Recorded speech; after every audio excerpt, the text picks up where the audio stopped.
willkommen bei Tourismus. Ich bin Svenja Hecht und nehme euch mit in eine neue Folge voller spannender Eindrücke aus dem Land zwischen Kalahari und Atlantik und darüber hinaus. Heute schauen wir auf starke Stimmen aus dem Natur- und Umweltschutz, werfen einen Blick in die Kochtöpfe der Sambesi-Region und besuchen ein Festival, das Kultur lebendig macht. Danach geht's kulinarisch und gemütlich weiter mit Restauranttipps in Botswana und stilvollen Apartments in Windhoek. Und zum Schluss stellen wir euch zwei Menschen vor, die mit ganzem Herzen für Namibias Tierwelt und Handwerkskunst einstehen. Das alles nur hier bei Tourismus. Und wir fangen wie immer mit unseren Themen an.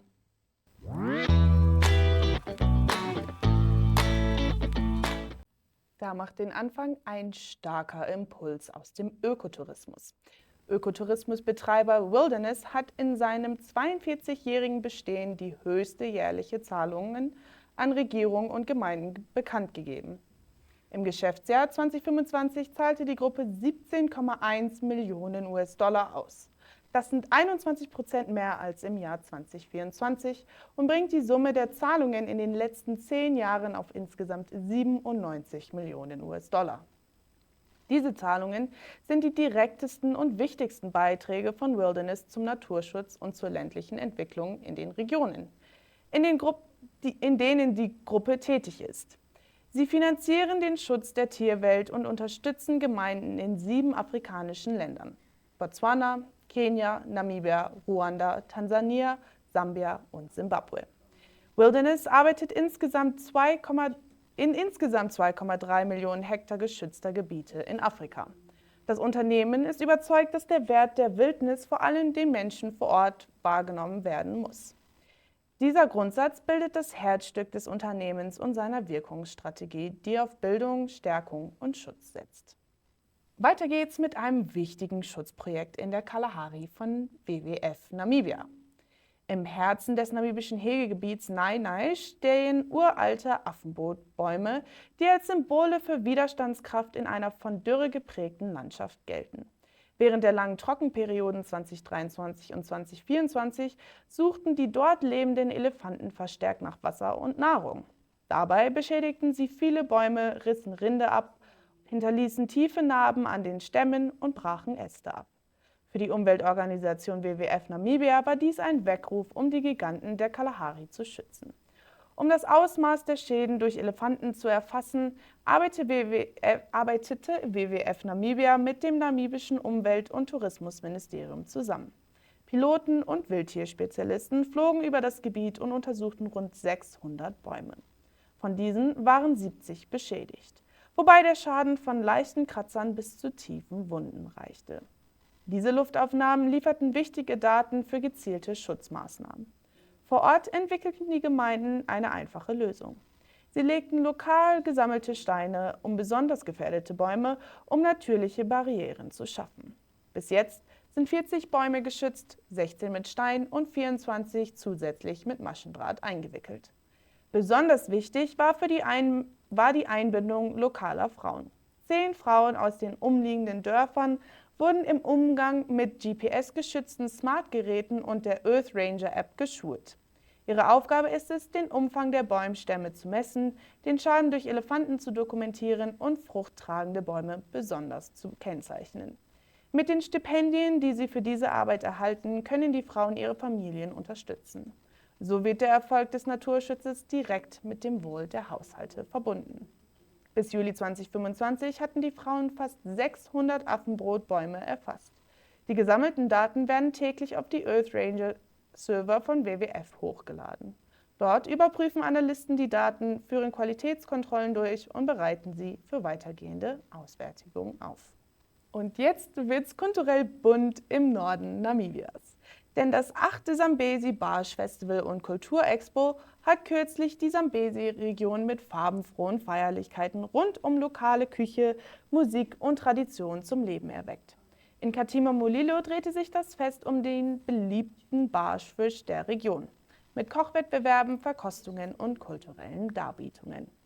Besucherinnen und Besucher erlebten traditionelle Tänze, Kunsthandwerk und Erzählungen, die die kulturelle Vielfalt des Sambesi-Volkes in den Mittelpunkt stellten. Ziel des Festivals war es, den Tourismus zu fördern, lokale Unternehmen zu unterstützen und kulturelles Erbe zu bewahren. Eröffnet wurde die Veranstaltung von Dorothy Kabula, der ersten Gouverneurin der Sambesi-Region. Sie betonte die Bedeutung des Festivals und erklärte die Herkunft seines Namens, der eng mit der Identität, Wirtschaft und Kultur der Region verbunden ist.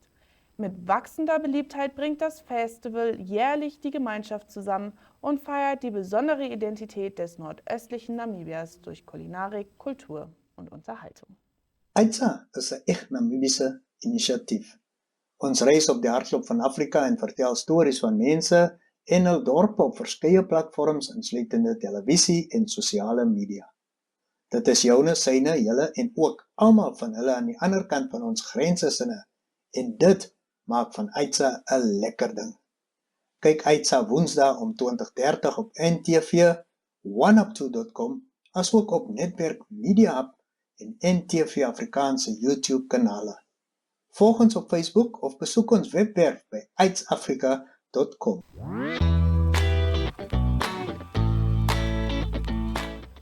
Hier kommen echte Wohlfühlorte für Genießer und Entdecker. Unser erster Stopp, das Hollandia Restaurant.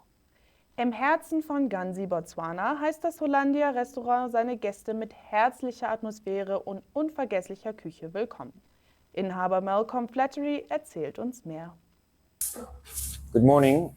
My name is Malcolm and I'm talking to you from Hollandia Restaurant in Ganzi. Good morning. Can you tell us a bit more about the history of Hollandia? Hollandia Restaurant is in one of the oldest buildings in Ganzi. It used to be a co-op store where we used to buy all our groceries, clothes, teas, coffees, everything. And how long has the building been in existence? The building has been around for about 50 years, more or less. 50 years? Yes. And how long have you guys been here? Hollandia Restaurant has been open since 2022. 2022. Yes. And what can guests expect when they visit here? When you visit our restaurant, we offer a variety of coffees, cappuccinos, teas, and then on the menu side, we do pizzas, handmade pizzas, and we have burgers, steaks, T-bones, chicken, salads, a variety of foods. And I see that there is a lot of cocktails on your menus. What would you say inspired that? The cocktails, I think it's just all the visitors we get would suggest, why don't you put this on the menu? Why don't we try this? So we always try to accommodate more and more people. And every time someone comes here, we ask them, what would you like to put on the menu? What would you like to see? What would you like to eat? And we adjust accordingly and do specials and we just try our best. What would you suggest is the specialty dish that people would come here for and the cocktail they must try? The specialty dish, I would say, would be the loaded chicken and beef schnitzels. They are the most popular on the menu at the moment. And our burgers as well. We also make our patties in-house. And the cocktails, there's a cocktail called The Gods Must Be Crazy. I think everyone should give that one a try. Okay. Thank you very much for speaking with us. Thank you then. Und weiter geht's mit Essence Lifestyle Apartments. Essence Lifestyle Apartments bietet voll ausgestattete Apartments zur Selbstverpflegung im Stadtteil Hochlandpark in Windhoek. Zusätzlich werden Flughafen-Transfers, Shuttle-Services in der Stadt und Mietwagen und Touren angeboten.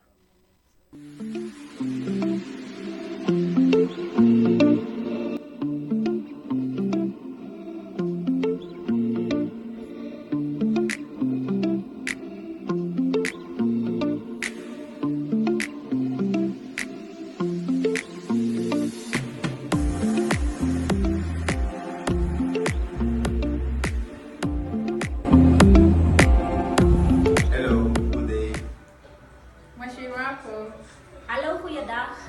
Olá, boa tarde. Welcome to Essence Lifestyle. Welcome to Essence Lifestyle. Essence Lifestyle offers self-catering apartments where the amenities meet your lifestyle experience and create the perfect escape for those who prefer privacy, fun, and comfort. Well, Essence Lifestyle has across 7 facilities with contemporary interiors and breathtaking outside views. And these all range between $1,400 Namibian to as little as $950 Namibian per night. Now you can find Essence Lifestyle in the heart of the capital, and that is Windhoek, in the very quiet, safe area of Hockland Park.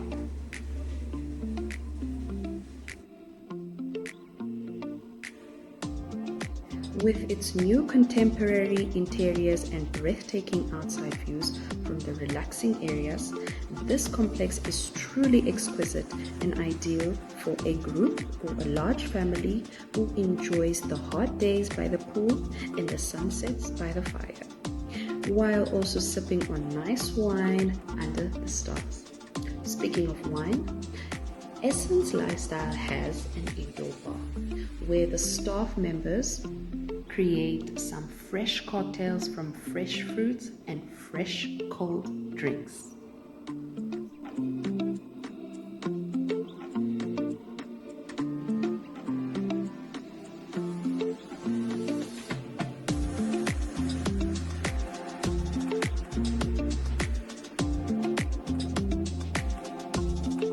So this Sprite now, let's lemonade it.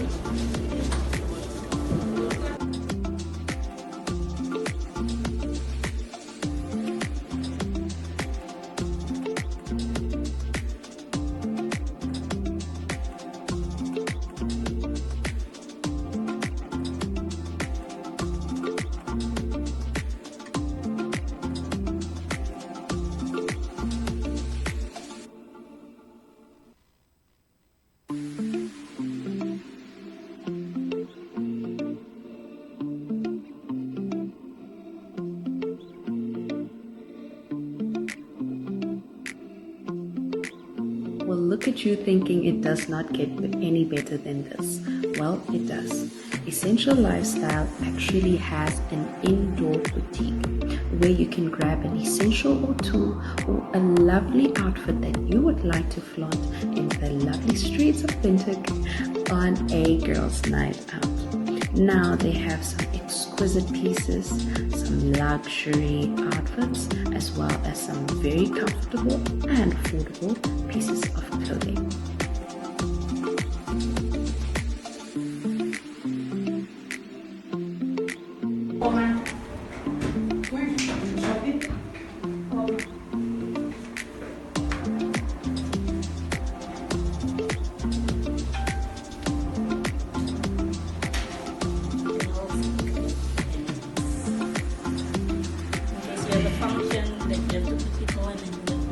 Probably forgot to bring along something. It was saved by Essential. Another item. And then for your summer, you can also add this by the pool with your cocktails. Really nice, like floral colors and bright colors for the summer season.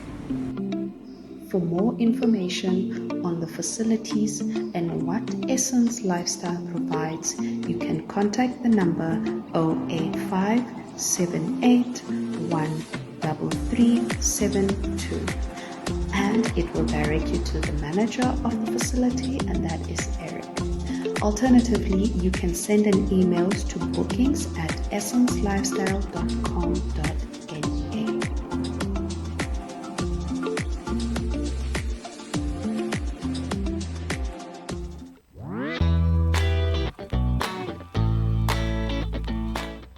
Wir tauchen in die Welt der Wildhunde ab. In den abgelegenen Weiten der namibischen Kalahari kämpfen afrikanische Wildhunde, auch als bemalte Wölfe bekannt, ums Überleben. Nadia Leroux von Kalahari African Wild Dog Conservation Trust berichtet über die anhaltenden Herausforderungen, denen diese Art gegenübersteht. Yeah, so what we have found is that when farmers persecute a pack of dogs, we actually find that the conflict gets worse. Well, because of their social dynamics. Because of persecute, I understand that they kill them. Yeah. So when farmers kill one or two wild dogs from a pack, the conflict gets worse because the pack becomes unstable. And they also stick around looking for their pack mates for months. So killing them, they don't just leave. So Yeah. it's better to chase them away Well, than those, killing them actually, because if you kill them, yeah, you are those, destabilizing the social structure. Yeah. And because they're emotional, they stick around looking yeah, for their family. yeah. And the alphas, that alpha male and that alpha female, they're kind of the glue that keeps the pack together. And they are the animals that make the decisions and also learn how to stay out of trouble. So when we're killing these alphas, the older animals that really are the glue of that pack, we destabilize that whole system. They start dispersing Yeah. maybe, and this Yeah. one goes there, and Yeah. causes trouble there. Yeah, and then when they're in even smaller groups, they cause even more issues. Yeah, so then you find that the conflict, because now you've only got, 2 wild dogs trying to hunt, and so they're going to attack 3, 4, 5 calves in a night before they can actually kill something. So now they can't take down a bigger animal like a kudu that is natural prey to them. So these splinter off groups or persecution ends up causing a lot more conflict. So at the moment, the main solution that you can help them with is, okay, they can call you, you come to the farm, Yeah. you can assess the situation so that you know just even identifying the alpha male and female Yeah. already helps a lot. Yeah. So that you know not to hurt those ones. But it's not like the Cheetah Conservation Fund where you relocate the animals. No, so I mean, relocation is not easy, and I think this is something that we all need to address. Namibians and farmers, are, I find, some of the most tolerant people in the world when it comes to carnivores and the issues that they have with carnivores. The fact of the matter is that relocating animals has its own complex issues. We've got to find space to send them, and we're running out of space. This is the issue. And it's not a solution because you're just opening up that area for other issues. So where we've seen in landscapes throughout Namibia where they've taken out some of the large carnivores and disrupted a healthy ecosystem, then your smaller carnivores, those populations explode, like jackals and caracal. So, trying to stabilize our systems is important. We have had this recent case where we have moved a pack of dogs out of a farm. It wasn't an easy decision, and I think each case is its own case, and it's very unique. And we have to, look at what is the best case for this. So what does the process look like of gathering up the animals now? So you very difficult. Yeah. So I mean, it takes time to first try and understand what are we dealing with, like what's the dynamics of this group of wild dogs. Yeah, exactly. So that takes a bit of time, understanding the land uses, what's happening there, understanding the neighbors, understanding prey density, what are the other issues that those farmers are facing, is this actually viable wild dog range? And then in terms of capturing dogs, it's not easy. They are some of the hardest. So that's why you can't, to catch a whole pack is not simple. How big is that pack? This recent one was a very exceptional case because, from our understanding, it started as a bigger group. We think about 5 individuals. It dwindled down to definitely 3 by the time we got there.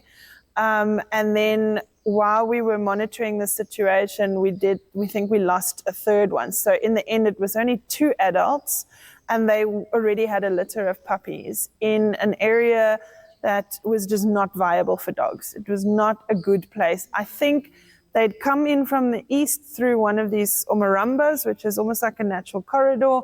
They kind of came in and found themselves there. It's a newly formed pack, so they're quite young.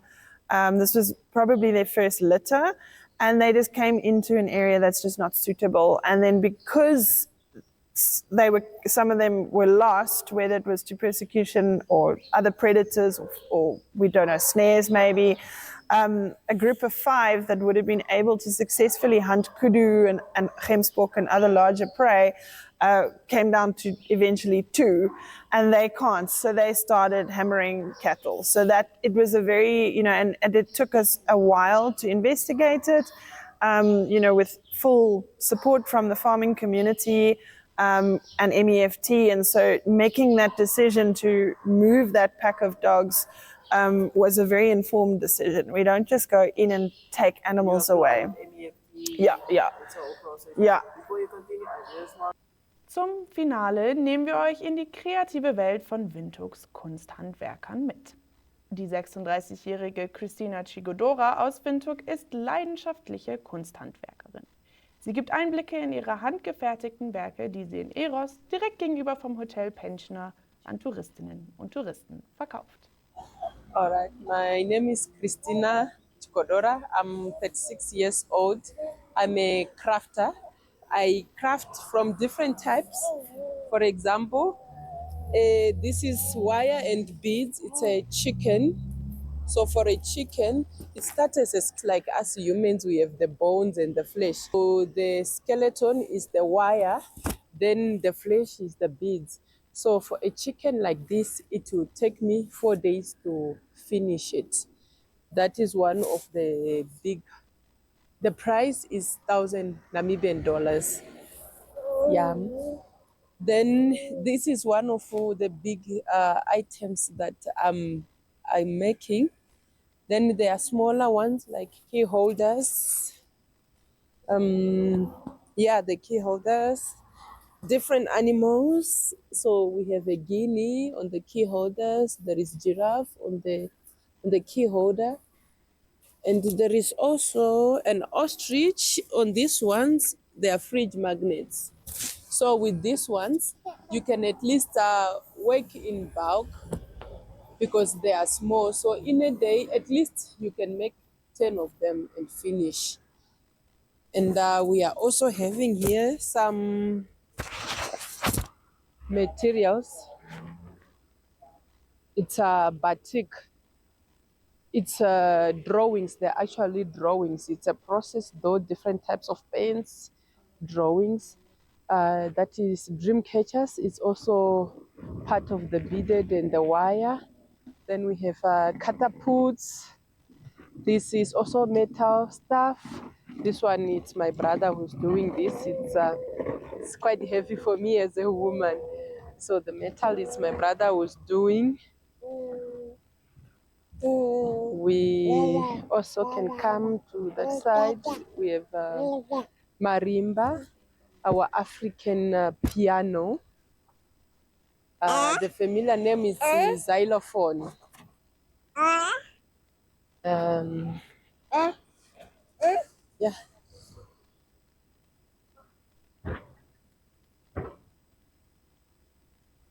Where can the people find you? Situated at Eros, Genmatula, Kona Genmatula, Muhammad Street and Erosweg. That is the corner that I'm situated in the street of Nigerian Embassy. Und damit geht auch diese Reise zu Ende. Aber keine Sorge, das nächste Kapitel ist schon in Sicht. Ob packende Tierbegegnungen, kreative Menschen oder neue Orte, wir sind auch nächste Woche wieder für euch unterwegs. Bis dahin, bleibt neugierig, bleibt reisefreudig und passt gut auf euch auf.